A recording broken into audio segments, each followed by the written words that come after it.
এই মুহূর্তের সবথেকে বড় খবর, এখনও লোকসভা ভোট ঘোষণা হয়নি। তার আগে কি গোটা দেশে চালু হতে চলেছে এক দেশ এক ভোট নীতি? জানিয়ে রাজনৈতিক জল্পনা একেবারেই তুঙ্গে। দেশে চালু হয়ে যাচ্ছে এক দেশ এক নির্বাচন। বৃহস্পতিবারই এ সংক্রান্ত রিপোর্ট রাষ্ট্রপতি দ্রৌপদী মুর্মুর হাতে তুলে দেন মোদী সরকারের গড়া কমিটির প্রধান তথা প্রাক্তন রাষ্ট্রপতি রামনাথ কোবিন্দ। এদিন রাষ্ট্রপতি ভবনে গিয়ে রাষ্ট্রপতির হাতে ওই রিপোর্ট তুলে দেন তিনি। উপস্থিত ছিলেন কেন্দ্রীয় স্বরাষ্ট্রমন্ত্রী অমিত শাহ এবং কংগ্রেস ছেড়ে যাওয়া প্রাক্তন সাংসদ গোলাম নবী আজাদ।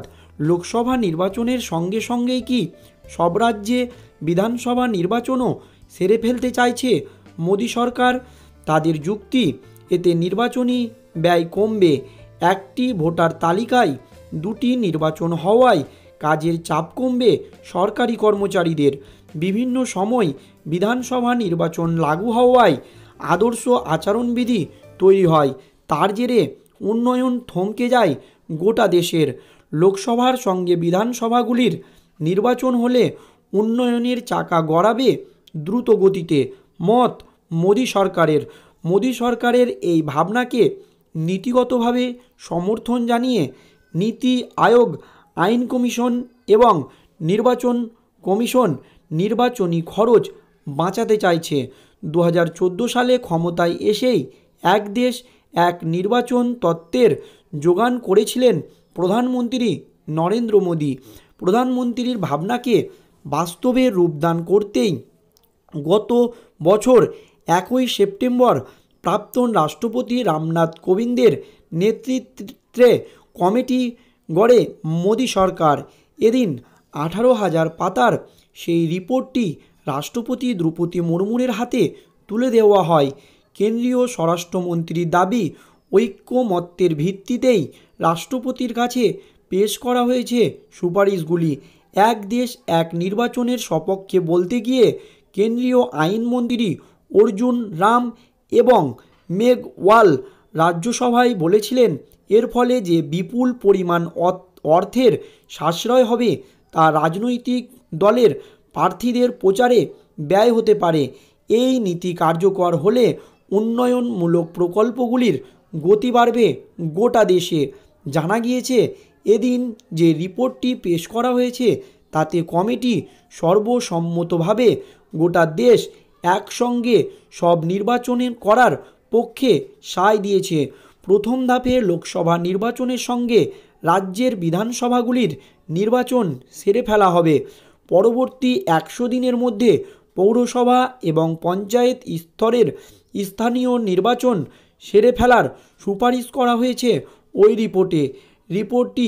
রিপোর্টে আরও বলা হয়েছে, একসঙ্গে সব নির্বাচন করানো গেলে নির্বাচনী প্রক্রিয়া যেমন রদবদল ঘটবে তেমনি পরিবর্তন ঘটবে শাসন কার্যেও। রাজ্যের নির্বাচন কর্তৃপক্ষের সঙ্গে কথা বলে জাতীয় নির্বাচন কমিটিকে দেশের সব নাগরিকের জন্য একটি মাত্র ইলেকট্রাল রোল ও ভোটার কার্ড তৈরি করতে পারে। এই এক দেশ এক ভোট নীতি কার্যকর হওয়ার কথা শুনেই রাতের ঘুম উড়েছে শাসক দল তৃণমূল কংগ্রেসের।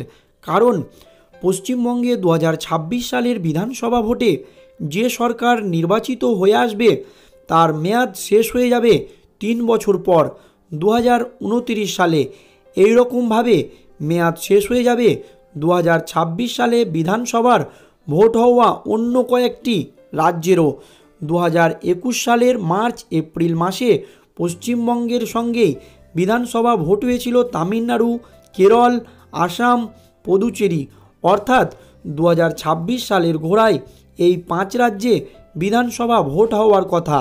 ভারতের সংবিধান অনুযায়ী নির্বাচিত বিধানসভার মেয়াদ 5 বছর।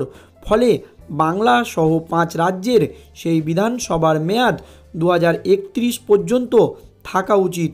কিন্তু কোবিন্দ কমিটির সুপারিশ মেনে 2029-এ এক দেশ এক ভোট কার্যকর হলে 3 বছরের মাথাতেই ভেঙে দিতে হবে সেই প্রতিটি নির্বাচিত বিধানসভাকে, যা বর্তমানে সাংবিধানিক ব্যবস্থার পরিপন্থী বলেই মনে করছে আইনজ্ঞদের একাংশ।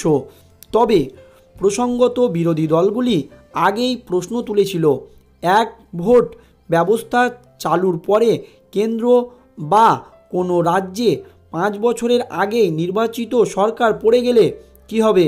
সেক্ষেত্রে কোবিন্দ কমিটির রিপোর্টের সুপারিশ হলো প্রয়োজনে বাকি সময়টুকু জন্য আলাদাভাবে নির্বাচনের আয়োজন করা যেতে পারে, কিন্তু ভারতীয় সংবিধান অনুযায়ী নির্বাচিত সরকারের মেয়াদ 5 বছর। ফলে 2029 সালে বেশ কিছু বিধানসভার অকাল মেয়াদ শেষের মতোই এক্ষেত্রেও মোদী সরকারকে সংবিধান সংশোধন করতে হতে পারে বলে মত আইন বিশেষজ্ঞদের।